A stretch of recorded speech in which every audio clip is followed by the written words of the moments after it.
Tony, तू नीचे वाली डाल की सफाई कर और रानी के लिए बेर के दाने ला। टोनी चुपचाप उड़ जाती। वह सुबह से लेकर शाम तक उड़ उड़कर दाने लाती, पत्तियां बीनती और घोंसले की मरम्मत करती। वहीं रानी आराम से बैठी गाना गाती या अपने पंखों को सजाती। मालती चिड़िया कभी टोनी को प्यार से नहीं देखती, वो बस ताने देती।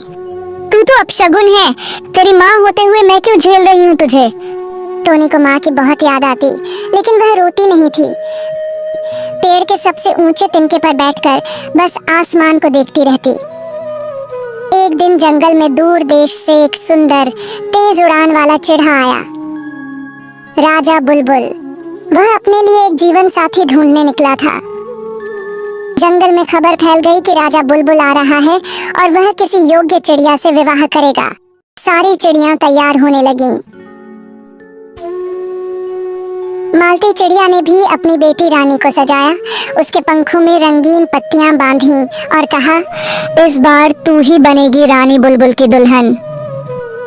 रानी पेड़ की सबसे निचली सुंदर डाल पर बैठ गई, जहां सबका ध्यान जाए। उसी समय टोनी चिड़िया ऊपर से बेर के दाने लेकर लौट रही थी। उसके पंख धूल से भरे थे, लेकिन आंखों में सच्चाई थी। राजा बुलबुल की नजर ऊपर पड़ी। उसने पहली बार किसी चिड़िया को बिना सजावट के इतना सुंदर और मेहनती देखा। तुम कौन हो? राजा बुलबुल ने टोनी से पूछा। मैं टोनी, मैं यहाँ रहती हूँ। क्या तुम मेरे साथ एक उड़ान भरना चाहोगी?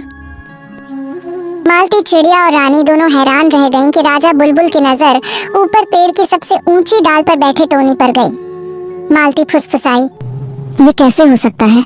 उसने मेरी रानी को नहीं देखा। रानी गुस्से से फड़फड़ाई, माँ, वो तो बस दाने लाने वाली नौकरानी है, उसे कैसे पसंद कर सकता है कोई राजा। मालती ने अपनी आंखें तरेरी। अगले ही पल टोनी को खींचते हुए घोंसले के कोने में ले गई। तूने कोई जादू किया है क्या? उस राजा को तू ही दिखी? इतनी हिम्मत कि तू रानी बनने के सपने देखे? टोनी कुछ बोल नहीं पाए। उसकी आंखों में आंसू भर आए, लेकिन वो चुप रही। जा, निकल जा इस घोंसले से, माली ने चीखते हुए कहा। आज के बाद इस पेड़ पर तेरी कोई जगह नहीं। रानी ने भी मजाक उड़ाते हुए कहा, जा उड़ जा, शायद तेरे जैसे चिड़ियों का कोई झाड़ मिल जाए रहने को। टोनी को उसके ही घर से निकाल दिया गया। अंधेरी रात थी, हवाएं तेज थीं, पेड़ झूम रहे थे। टोनी चुपचाप उड़ती रही। अब न कोई घोंसला था, न कोई परिवार। उसे बचपन की बातें याद आ रही थी, माँ की आवाज, गर्म तिनकों का घोंसला और वो प्यार जो अब सिर्फ यादों में रह गया था। अगले दिन टोनी एक पुराने वीरान से आम के पेड़ पर रुकी। वहाँ एक बूढ़ी चिड़िया रहती थी, मीरा चाची।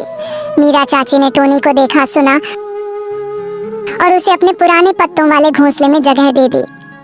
बेटी, तू बहुत दुखी लग रही है, लेकिन याद रख, जो पंख मजबूत होते हैं वही तूफानों से लड़ते हैं। टोनी ने सिर झुका दिया।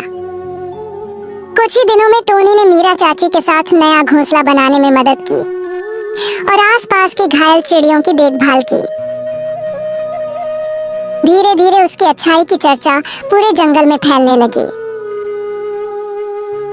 राजा बुलबुल ने उस दिन के बाद टोनी को बहुत ढूंढा। वह समझ गया था कि कुछ तो गड़बड़ हुई है।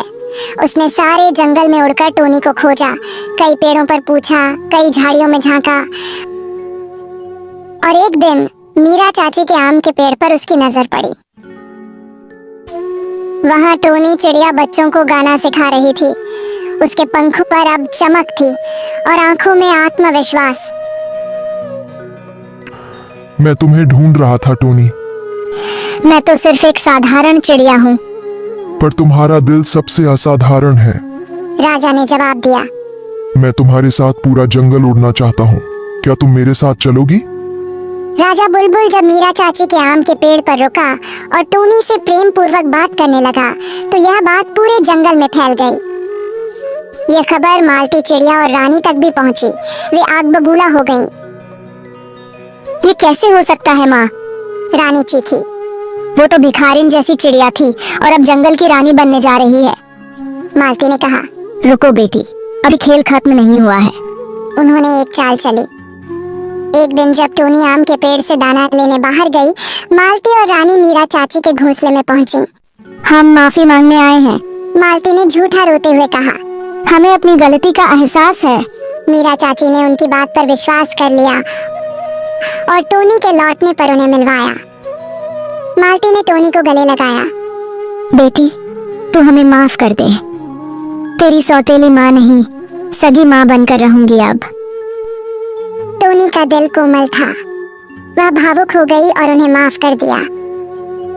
अगली सुबह टोनी और राजा बुलबुल की सगाई की घोषणा जंगल भर में होनी थी, लेकिन उससे पहले ही एक घटना घट गई। टोनी अचानक गायब हो गई। मीरा चाची ने इधर उधर देखा, आवाजें लगाईं, लेकिन कोई जवाब नहीं। असल में मालती और रानी ने रात को ही टोनी को फंसाकर एक खोखले पेड़ के अंदर बंद कर दिया था और ऊपर से शाखाएं रख दी।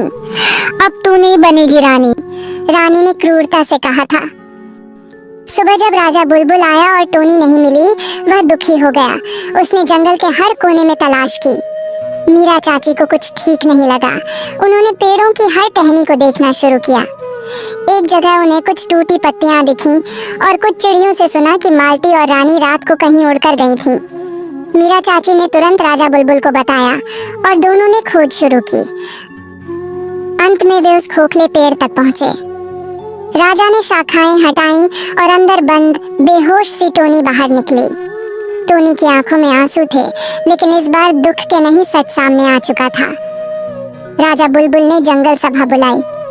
सारे पक्षी एक जगह इकट्ठा हुए। मालती और रानी को सामने लाया गया। टोनी ने कुछ नहीं कहा। राजा ने सबके सामने मालती और रानी की सच्चाई उजागर की। जो सच्चा प्यार और मेहनत करता है वो ही रानी कहलाने लायक होता है, राजा ने कहा। सभी पक्षियों ने टोनी की तारीफ की। मीरा चाची को सम्मानित किया गया। मालती और रानी को शर्मिंदा होकर जंगल छोड़ना पड़ा। कुछ दिनों बाद जंगल की सबसे ऊंची डाल पर टोनी और राजा बुलबुल का विवाह हुआ। टोनी ने नया घोंसला बनाया, लेकिन इस बार वह अकेली नहीं थी। वह मीरा चाची को अपने साथ ले आई और जंगल की नई रानी बनी।